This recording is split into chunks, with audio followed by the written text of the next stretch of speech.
I love this relationship we have going on. You get to hang out, check out really cool stuff here at the City Arts Factory, and I get to tell you all about it. Now, tonight is extra special over here at City Arts Factory. We have a really cool exhibit, a huge event going on, and you know what our sole focus is this evening?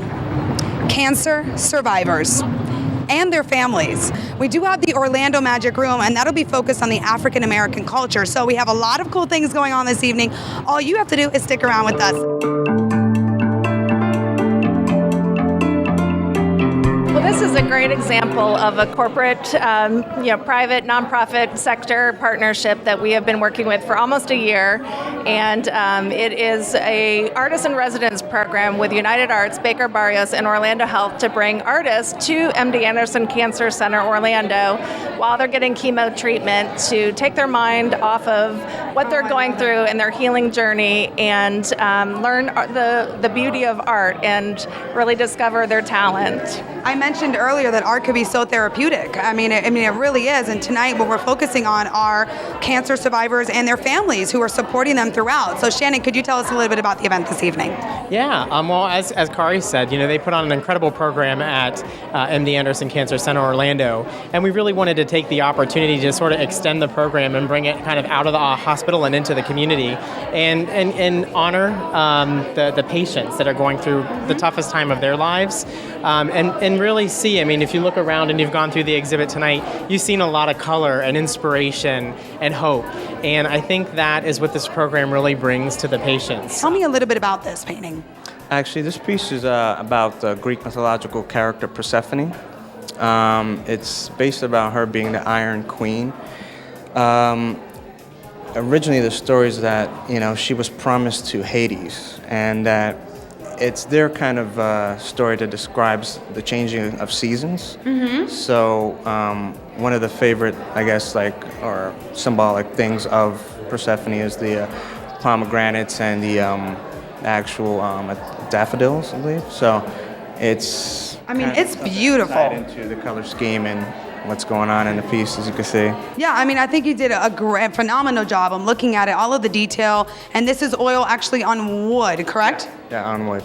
Is there, anything interesting about that? Yeah, there's certain challenges with painting on wood. Overall, I think what I enjoy more about painting on wood is that it's a bit of a smoother surface. There's not a tooth to it like there is with canvas. So you kind of have the ability to play with the paint a little bit more, get something different out of it. So we have these two, basically a trilogy. You're working on the third one. Mm-hmm. So anything else? Any other things that you're looking for inspiration, or do you think you're going to continue with this series? After this, I've got a few other different pieces in mind, and then I'm doing some jewelry on the side and some hair, so I've kind of got my finger into everything, but this has been the most fun so far. So tell us about it. I see there are two beautiful women, neon, bright, fun. Tell us all about it. Well, I was focusing kind of like on a Phoenix series, so the first is, you've got your Phoenix up there, mm-hmm. and then she goes through this kind of incredible explosion, and that's the Inferno piece, and then hopefully down the line there'll be a third, which will be like the rebirth, so kind of going through the whole Phoenix saga thing.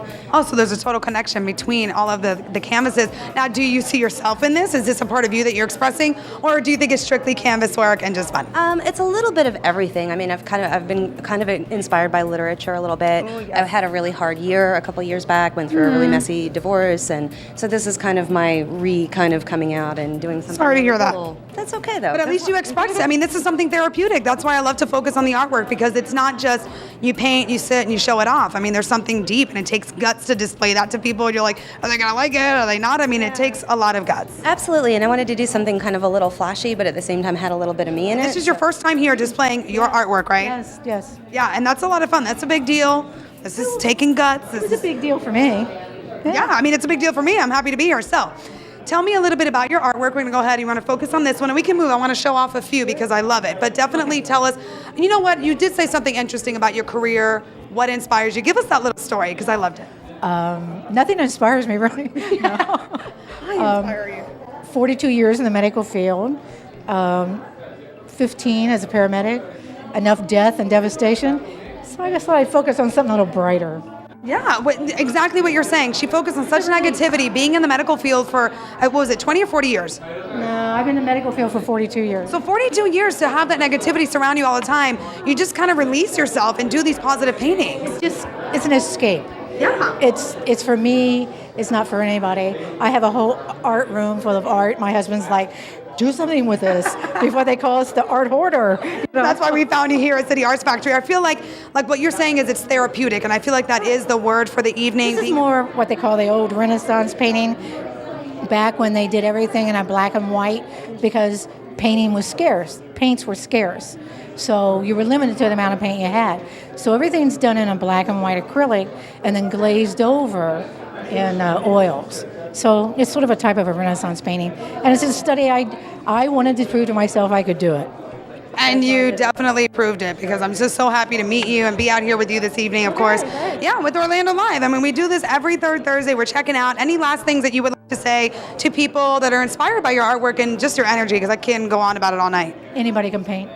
Like, what came to you when you thought, you know what, I need to paint this. I need to express myself this way. That's a good question, because I think that anything that we do, we have to give glory to God. Anybody who's in their faith, they live for their faith. Their faith is what gives them life, keeps them alive and keeps them moving. And I think that, Orlando Live rocks, We keep you moving. And you guys expose, these wonderful ideas from the artists, and it's really good. So your art in general, it's faith-based? Yes. I became a Christian about 10 years ago, and I completely changed from being a tattoo artist to now becoming a painter. I've been an artist since I could hold crayons. Wow. So this is something that came with me in birth. I did not go to school for what I do, and I like to consider myself life-taught, not self-taught, because life continually teaches me. Yeah. And I'm constantly learning. Whenever I just look at other people's artwork, I'm picking something up, I'm absorbing it and filtering it through my own vision and bring forth something new. Yeah, it is inspiring. Now, being with the focus you obviously are, we're in the room here, is the Afro culture base. Now, I want to know a little bit about these two paintings. What inspires you throughout that? A little bit about yourself in these paintings. Okay, this piece is called Gateway to Heaven. I have a very, very strong connection with ancient Egypt, and I know I've lived several lives. I believe in that stuff, girlie. You don't have to. Yep, you don't have to prove it to me. I'm there. I definitely live there, and she's just celebrating life. This is her looking through a window, and I like to connect with images from a different dimension. So a lot of them kind of translate that way through different windows, and I wish I had more here to show you exactly what I'm talking about. And I'm very much into cosmology. So that's why I named this particular piece here Cosmic Buddha. I'm spiritual, I'm not religious, but I'm very spiritual. And while I'm not a Buddhist, I definitely relate with the teachings. You can appreciate their teachings. Now, one thing too that I love what you said, and first of all, I get the serenity. I feel what you're saying, the serenity in the paintings, the energy. You're portraying serenity. How do you get in the zone to do that? Hibernation. Okay, so there is some type of preparation, because I don't think you can work a long, hard day and then just be like, I'm just going to sit down and paint. You got to get in the mood. Yeah, actually, I do a lot of scenic work as well, like for Disney and Universal. And at the end of the day, there's really nothing left in order to create. I just want to come home, take a shower, get something to eat, and go to bed. Yeah. But when I do have Toni time and I'm not distracted by a lot of other things, actually, this is where I live in my mind, in my heart. You are the creator and the man and the brains behind right here, this display, all on the Afro culture, correct? Yes, I am.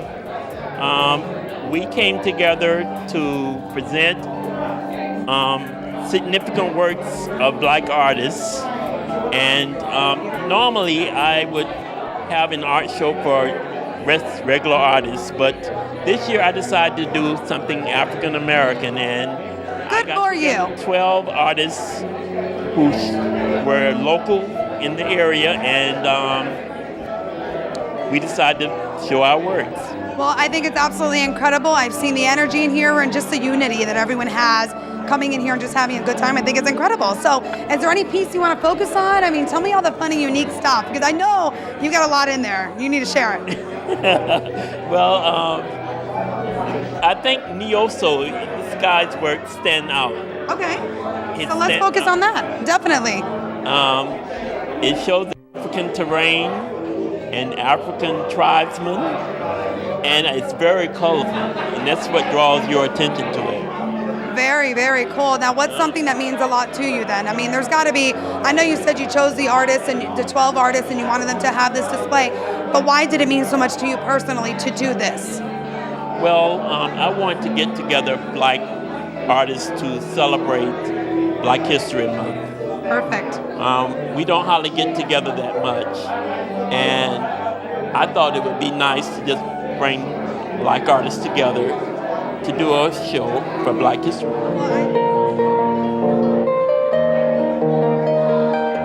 So good. I want to talk to you. I'm going to get over here. I'm sorry. I want to talk to you because while we're looking at art on a canvas, on a painting, and all of this, this is art too. This is music, and this takes talent, and you have been doing this since I'm in the room. I was instantly drawn. So please introduce yourself and tell us a little bit about you. Hey, my name's Christine. I've been playing the harp since I was a little girl, a long time.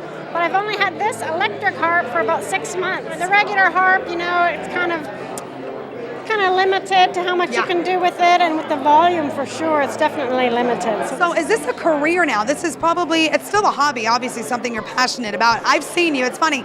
I walked up, I'm like, I just saw you at a bridal show. I just saw you at all of these shows. So tell us a little bit. I mean, you've made it from a hobby to a career. I mean, you kind of do it all. Yes, it's definitely a career. I haven't had a real job yet. I started playing the harp when I was a little girl, and then when I was in college, I played for my roommate's wedding. And then someone else asked me to play for their wedding, and someone else asked me, and so I've been playing for weddings now for years, and that's how I make a living. You know, that's pretty amazing to be able to do something that you love, you know, as a job. I mean, it really is. Like, so, there was a quote I read too somewhere where they were like, you know, your job is like your playground or whatever. Like, if your job is like your playground, you never work a day in your life or something. And that's what I feel like you totally show off with your harp. I know, I'm very, very lucky to be able to do so that. is there any, I was just going to say, is there anything you could teach me? I mean, what do I do? Do I just, okay, finger down. Yeah. Look at, you're proud. Oh my You're gosh. natural. Welcome to Hotel California. Yeah. Please don't do that. Don't do that. All right. Okay. I'm okay. I think I can. If you guys want to book me for a wedding, my name's Asti. No, I'm just kidding. Well, how can we contact you if anyone's interested in reaching out to you? My regular harp is orlandoharpist.com. The electric harp is electricharpist.com. Well, fancy schmancy. I like it. Well, thank you so much, Christine. It's been a pleasure meeting you and hanging out with all of our artists this evening. We've met with Orlando Health. We've had everything with Afro culture in the Orlando Magic Room. We've learned about spirituality. I think we did it all. So thank you so much for hanging out. We'll see you third Thursday of next month here with Orlando Live at the City Arts Factory. And you know what you've got to do? Keep Orlando awesome.